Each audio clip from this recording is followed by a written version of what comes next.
Hello guys, kembali lagi bersama saya Deki Triputra di sini. Pada pertemuan kali ini kita akan membahas tentang manajemen pendidik dan peserta didik yang diampu oleh dosen saya Dr. Muhammad Kristiawan MPD. Sebelum masuk ke materi, lebih baik kita memperkenalkan diri terlebih dahulu. Mungkin nama saya kalian sudah tahu, tetapi dengan NPM kelas prodi belum. Jadi saya perkenalkan ulang. Nama saya Deki Triputra, NPM A1G022060, kelas 1A, program studi PGSD, mata kuliah pengelolaan pendidikan, Fakultas Keguruan dan Ilmu Pendidikan, Universitas Bengkulu. Jadi, manajemen pendidik.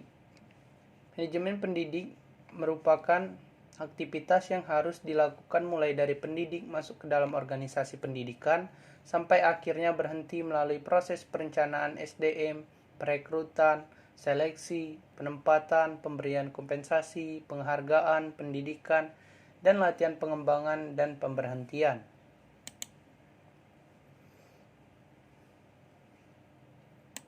Tugas dan kewajiban dan hak pendidik. Tugas pendidik yang pertama adalah merencanakan dan melaksanakan proses pembelajaran, menilai hasil pembelajaran, melakukan pembimbingan dan pelatihan, serta melakukan penelitian dan pengabdian kepada masyarakat.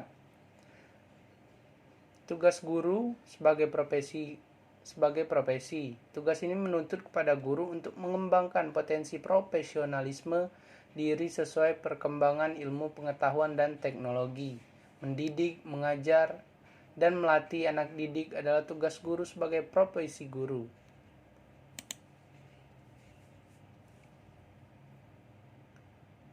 Kedua, tugas guru di bidang kemanusiaan. Sebagai orang tua kedua di sekolah, guru harus tampil sebagai idola yang dapat menarik simpati siswa. Guru harus dapat memotivasi siswanya untuk secara aktif melakukan kegiatan belajar di kelas maupun di luar kelas, serta secara mandiri di rumah. Yang ketiga, tugas guru di bidang kemasyarakatan.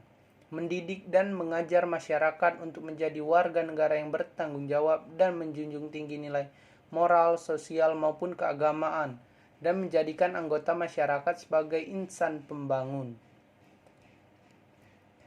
Kewajiban pendidik yang pertama, menciptakan suasana pendidikan yang bermakna, menyenangkan, kreatif, dinamis, dan dialogis. Yang kedua, mempunyai komitmen secara profesional untuk meningkatkan mutu pendidikan. Yang ketiga, memberikan teladan dan menjaga nama baik lembaga profesi dan kedudukan sesuai dengan kepercayaan yang diberikan kepadanya. Hak pendidik.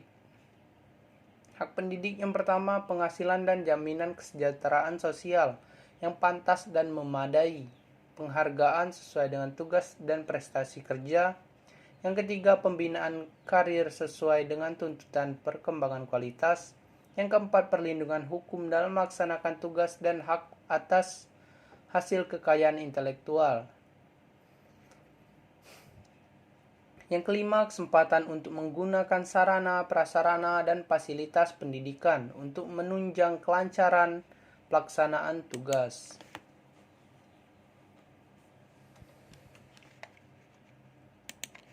Jadi, peran pendidik mempunyai beberapa pecahan. Yang pertama, guru sebagai pendidik. Itu tadi yang sudah saya jelaskan dari belakang di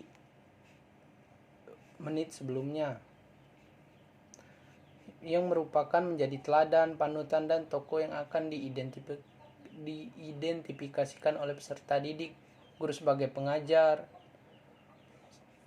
Seiring dengan perkembangan zaman, lebih menuntut guru berperan sebagai fasilitator dan mediator pembelajaran, yang menuntut guru merancang kegiatan pembelajaran yang mengarahkan peserta didik melakukan kegiatan pembelajaran dan memperoleh pengalaman belajar dengan memanfaatkan sumber belajar yang tersedia. Kemudian guru sebagai pembimbing. Guru mendampingi dan memberikan arahan kepada siswa berkaitan dengan pertumbuhan dan perkembangan pada diri siswa, baik meliputi aspek kognitif, psikomotorik, serta pemberian kecakapan hidup.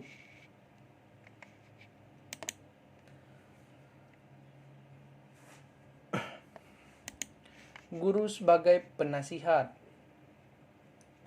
tidak hanya terbatas terhadap siswa, tetapi juga terhadap orang tua. Guru sebagai model dan teladan. Model dan teladan ini ia dijadikan sebagai figur yang dijadikan teladan, dan sifat-sifat positif yang ada pada guru merupakan modal yang dapat dijadikan sebagai teladan seperti bertanggung jawab dan sebagainya. Guru sebagai korektor, di mana guru harus membedakan mana yang baik dan mana yang buruk. Guru sebagai organisator, guru memiliki kegiatan pengelolaan akademik, membuat dan melaksanakan program pembelajaran, menyusun tata tertib sekolah, menyusun kalender akademik, dan sebagainya. Guru sebagai motivator, hendaknya dapat mendorong anak didik bergairah dan aktif belajar.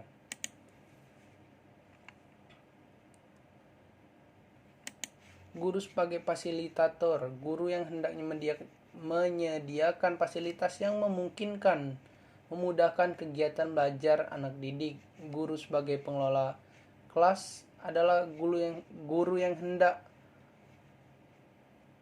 hendaknya dapat mengelola kelas dengan baik. Guru yang sebagai mediator hendaknya memiliki pengetahuan dan pemahaman yang cukup tentang media pendidikan dalam berbagai bentuk dan jenisnya.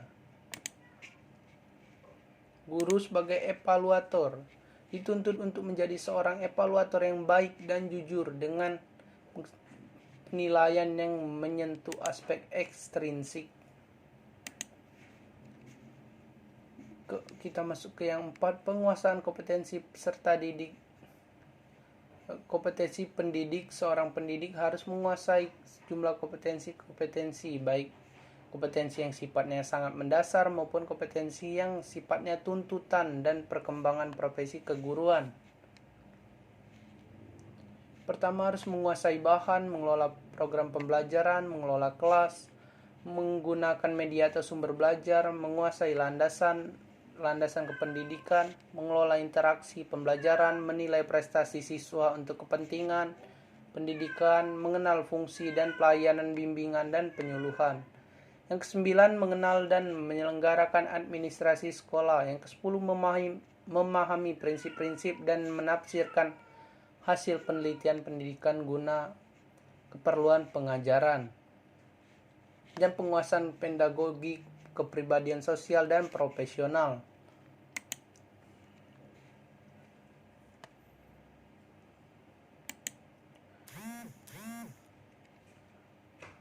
Rekrutmen dan seleksi guru dan staf bisa kita lihat di sini dari kriteria dasar seleksi, tujuan rekrutmen dari guru dan staf.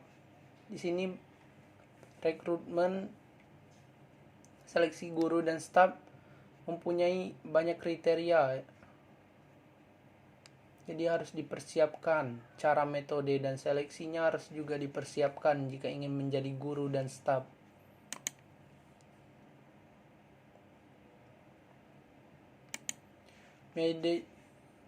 Kita masuk ke bagian kedua tentang manajemen peserta didik. Pertama, pengertian manajemen peserta didik itu sendiri merupakan sistem pendidikan nasional anggota masyarakat yang berusaha mengembangkan potensi dirinya melalui proses pendidikan pada jalur, jenjang, dan jenis pendidikan tertentu. Yang kedua, langkah perencanaan peserta didik. Ada beberapa langkah, yaitu forecasting, objective types, policy, programming, prosedur, schedule, budgeting. Itu harus mengikuti langkah-langkah perencanaan tersebut.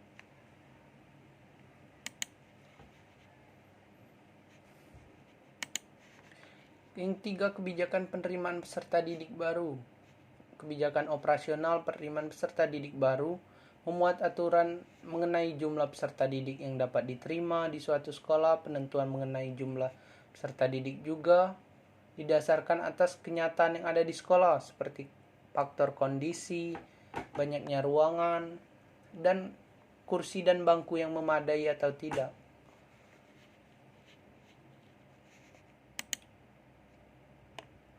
Sistem penerimaan peserta didik baru. Ada dua macam sistem, yaitu yang digunakan. Yang pertama sistem promosi dan yang kedua sistem seleksi. Sistem promosi merupakan penerimaan peserta didik baru yang sebelumnya tanpa melakukan seleksi. Sedangkan sistem seleksi ini dapat digolongkan menjadi 3 macam lagi. Yang pertama seleksi berdasarkan daftar nilai EPTA murni. Yang kedua berdasarkan penelusuran bakat dan minat. Yang ketiga adalah seleksi berdasarkan tes masuk. Jadi ada 3 sistem. Yang kelima, kriteria penerimaan peserta didik baru. Kriteria adalah patokan untuk menentukan bisa atau tidaknya seseorang untuk diterima sebagai peserta didik. Yang pertama, kriteria acuan patokan standar.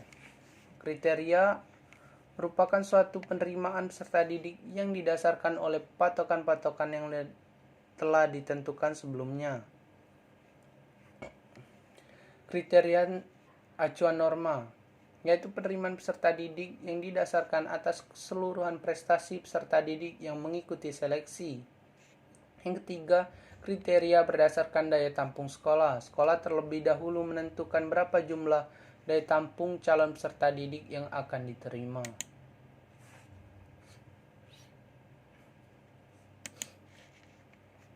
Kita masuk ke yang 6, rekrutmen peserta didik. Rekrutmen peserta didik yang pertama, pembentukan panitia, rapat penerimaan peserta didik baru, pembuatan pengiriman pemasangan pengumuman, pendaftaran peserta didik baru. Jadi mempunyai banyak-banyak tahap ini dalam pembentukan rekrutmen peserta didik.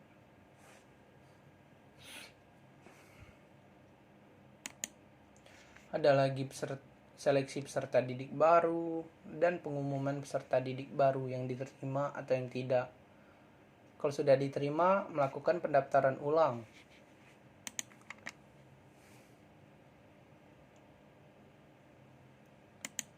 Yang ketujuh, orientasi peserta didik baru, yaitu yang biasa yang kita kenal dengan kalau di kampus itu ospek atau MPLS kalau di SMA itu zaman saya.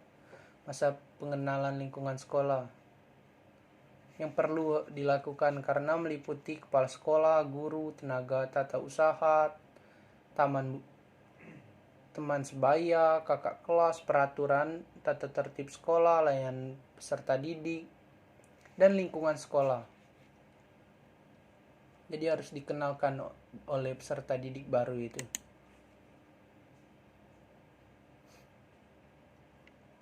Terima kasih, hanya itulah materi yang saya dapat sampaikan. Lebih dan kurang saya mohon maaf. Tolong like jika kalian suka dengan video ini. Bantu subscribe, share. Terima kasih. Wassalamualaikum warahmatullahi wabarakatuh.